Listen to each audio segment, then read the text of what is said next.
Hello friends, welcome back to the channel if you're new here. My name is Kate. Today we're going to be doing my very first Q&A video.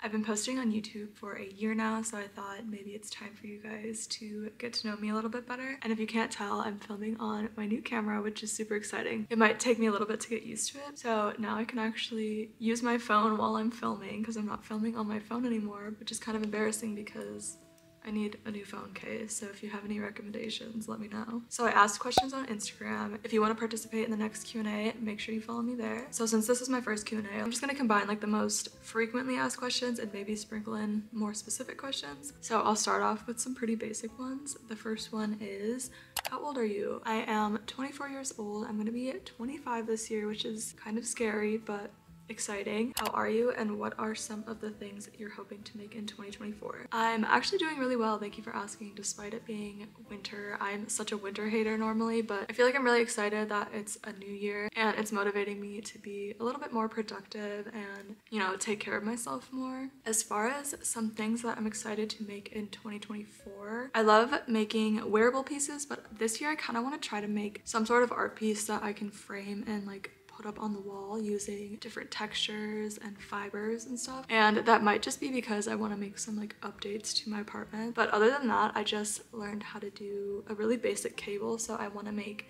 a pair of cable knit shorts that I can wear in the winter. So like wool shorts that you can wear with tights. That's what's on my mind right now. I usually don't plan things super far ahead. I kind of just think of it, and then as soon as I think of it, I have to make it or else I'll forget about it. So I'll let you know if there's more. A few people asked if I went to college and what I studied. I did go to college. I went to the University of Arizona and I studied chemical engineering and material science, which is not really related to anything that I do now, but maybe in the future. Fuck, marry, kill, knitting, crochet, and sewing. Guys, this is gonna be kind of a hot take. Definitely marry knitting. I've had the longest relationship with knitting. It relaxes me, but it also challenges me without making me too frustrated. Disclaimer, this might change based on the time of the year, but as of right now, I'm gonna say F sewing, just because it's so much faster than crochet, but I will say it's kind of annoying because you can't take it everywhere with you. And then probably kill crochet because it hurts my elbow a lot. And for sweaters and stuff, it just doesn't drape the same as knitting does. So I definitely prefer knitting over crocheting. But then again, I feel like in the summer I love to crochet. So I might swap crocheting and sewing once it's like summertime. Do you know you look like Aubrey Plaza, your behavior too, and your thoughts on that? Funny story, I've only gotten that once in real life, but a lot of people online comment on my videos and also DM me that I look like Aubrey Plaza. I feel like I have a pretty calm, monotone voice, so I get that comparison, but also I think it's the bangs a little bit. I mean, I can't complain because she's pretty awesome, but I just think it's funny that a lot of people would comment that on my videos, especially when I first started posting YouTube videos. Okay, these questions kind of go hand in hand. Is YouTube your full-time job and is minigru your full-time job? 2, is YouTube your full-time job? I would say no. Is minigru your full-time job? I would say yes. I don't make all of my income on YouTube through AdSense, so that's why I'm not saying that YouTube is my full-time job, because I have several different streams of income. So that's why I would say that minigru is my full-time job, because I guess YouTube could be like under the umbrella of that. So I do make money through YouTube AdSense and then also brand deals and sponsorships, but I also have my small business, minigru.studios, where I sell some of the pieces that I make either online or at markets, and also doing commissions for people. And I also teach knitting classes now, which is another chunk of my income. I'm thinking of getting a part-time job soon just to kind of take the stress off of inconsistency with working for yourself, like with your own business. It's not a guaranteed paycheck every month, you know? So all of that combined is kind of my full-time job right now, which leads me into the next question, which is, do you have a dream job? I do have a dream job. So when my boyfriend Elliot and I started talking, I don't remember this, but he swears that this happened, but I think he asked me what my dream job was and I said a YouTuber, which is kind of funny because I do not remember saying that, which I guess is still true. That's what I'm kind of striving for. I would love for this to be my full-time job. Obviously, I'll always do minigru stuff, but as far as a dream job, a YouTuber, which I don't really consider myself a YouTuber yet. Like, I'm still growing, but you know, we'll get there one day. How did you advertise / get people to come to your knitting courses? I actually have a whole vlog on this, doing my first knitting workshop, so I will link that above. Just a basic answer. I used Eventbrite, which shows your event to like all the people in your area. I made flyers and I printed them out and put them around the city. And then I also advertised on Instagram. And normally if you find a place to host at, then they'll advertise that for you as well. Those are just some of the ways that I got the word out. Also encouraging people to bring a friend. Any tips for making friends in a new city? Good question. I feel like a lot of people struggle with this, me included. I moved to North Carolina last year and I didn't know anyone when I moved here. But obviously I live with my partner Elliot, which makes that a lot easier, but it's also not healthy at all to only hang out with your partner. So I think I went like the first couple months not really hanging out with anyone, but I feel like I have a few solid friends now. I guess my advice would be, one, using Bumble BFF, and you can kind of do activities based on similar interests, which is cool. Another way is just like getting involved with something in person, especially if you work from home. So I started selling some of my pieces at in-person markets, and I actually have met so many people through just doing the markets. My best friend in North Carolina, I actually met her at one of the markets that I did. So I would just say put yourself out there, do activities that you like to do, and you'll meet people with similar interests. If you like doing fitness classes, find a studio and go to the same class every week, and you can meet people through that. I would say anytime you kind of like have a conversation, exchange information, and then follow up, like a fucking job interview. Just always follow up. I feel like people are hesitant to like reach out after the initial like meeting. Like in my experience, I always like after I hang out with someone for the first time, I always text like, hey, that was so much fun, like let's do it again sometime.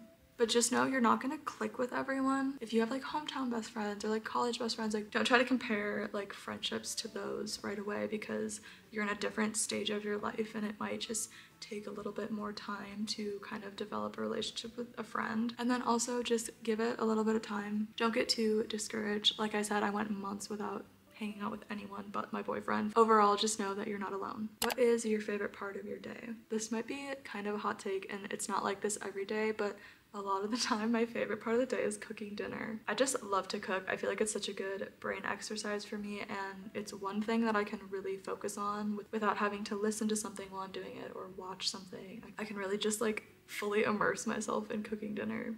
But other than that, probably days when I can like sit and knit for a long time and watch TV, which isn't very often. I usually have other stuff that I need to do. What is a good starting project for beginner knitters? The easiest project for beginners is anything that doesn't have any increases or decreases, and then anything that is just very repetitive. So like a scarf or a neck warmer. I think I started off with a neck warmer, and then in my experience, my next project after that was like a really chunky beanie. But start off with a light colored yarn, and also thicker is quicker and it's easier to see your stitches, so use thicker yarn and needles. Is there a new craft you would like to learn? I really want to learn how to do lino prints. I just haven't really bought the supplies yet, but I feel like it would be really cool to do my own prints on stuff that I've sewed. Other than that, I think I just want to practice watercoloring. How did you start selling your creations? I never thought that I would sell the pieces that I made, but it kind of just started as like commissions here and there. And I remember my first commission, I posted a shrug that I made on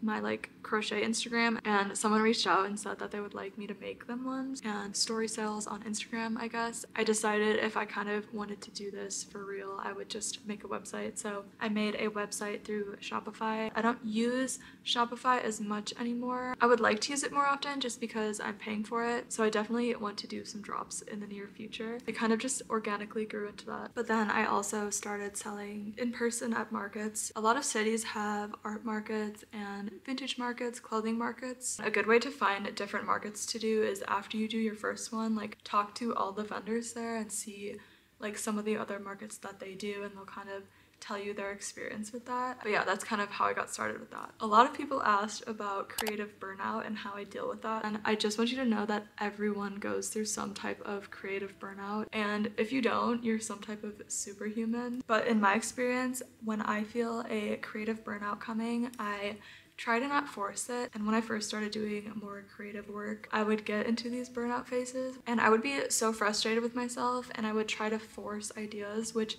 if you've ever gone through that, like sitting and trying to think of an idea, that's just not how it works. So a way that I combat that is I try to keep my brain creative and do other creative things. So the main thing that I do for my job obviously is knit, crochet, sew, and make clothes. But if I'm feeling a bit of a burnout with that, I'll try to do something like painting or embroidery or drawing or anything that kind of like keeps that creative juices flowing, but it takes a little bit less pressure off of like your job. So I would just say keep yourself creative, but it doesn't have to be within your main medium. Interacting with different forms of art helps me a lot. Another thing you could focus on while you're feeling this burnout, try to focus on learning new techniques rather than making like a whole new piece. I feel like sometimes when I don't have anything that I really want to make, I'll just like try to learn a new technique, and then usually that leads me into applying that to a certain piece, and that's another way for me to kind of get out of a rut like that. Okay, we're getting a little deep with this next one. What are you most proud of about yourself? I would say that I'm most proud of myself for learning that putting myself out of my comfort zone leads to the most growth. I feel like knowing that has really helped me make a lot of decisions based on my future. That has really helped me put myself into situations where I can grow without being scared because I know that it's going to benefit me. So yeah, probably just putting myself out of my comfort zone. Okay, last question. If you have to choose, what is your favorite item you've ever made? That is so hard. I really like any of the drop stitch raglans that I've made, especially this purple one because I really love that yarn. Actually, maybe this sweater that I'm wearing, maybe I'm a little biased because this is my first finished piece of 2024. I just finished it and blocked it this weekend. I found 10 skeins of Noro yarn at the thrift store for $15. So it's more because that yarn purchase was kind of crazy. So yeah, maybe the sweater, but again, kind of biased because this was my most recent item. Also the dress that I sewed for the wedding I went to in September because I feel like I learned a lot from that dress. So I think that's all the questions that I'm gonna answer today. Let me know if you guys like these Q&A videos. But yeah, I feel like a lot of this stuff I don't talk about on the channel that often, so it was good to do a whole Q&A. And yeah, if you enjoyed learning a little bit more about me, make sure you give this video a like and make sure you subscribe. I would love to have you here. Follow me on Instagram if you want to participate in the next Q&A. So cheers to the first video of 2024. Thank you so much for watching. I appreciate and love every single one of you. I hope you have a great day and I'll see you in the next video. Bye!